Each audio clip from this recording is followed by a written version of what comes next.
A bar in Spokane, Washington is facing some criticism over their decision in creating a new cocktail drink that they have cleverly titled Date Grape Koolaid. This is at the Daiquiri Factory, and of course this is a play on words. It's a reference to date rape, which is so classy to do, especially to those who have been victims of rape. And a number of their patrons have been upset by this. They took to the Facebook account for the Daiquiri Factory to voice some of their criticisms. One person wrote the following: "I can't believe more people haven't picked up on this Date Grape Koolaid. With date rape statistics higher than ever and even worse in a college town, this is clearly a dangerous mentality to perpetuate."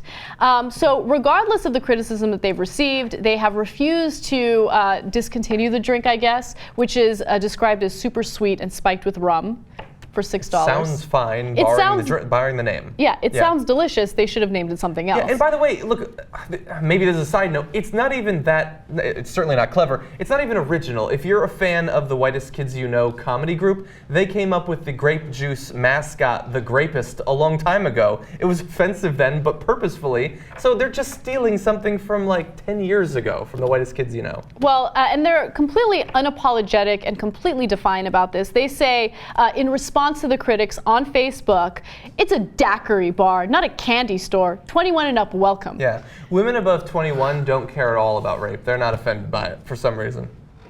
And I like the revelation that for the first time in history, a douchebag has owned a bar. I don't know what they're thinking. And the fact that they're defiant about it makes me realize that the owner of this bar isn't the smartest person on the planet. I will end with one last comment that was left by a rape victim, and I think that what she says is absolutely right. As someone who has survived rape twice, the most recent one being 3 months ago, it tells me and other survivors that our experiences don't matter and that people either don't believe us or don't care about us, and that all we are is a punchline. Yeah.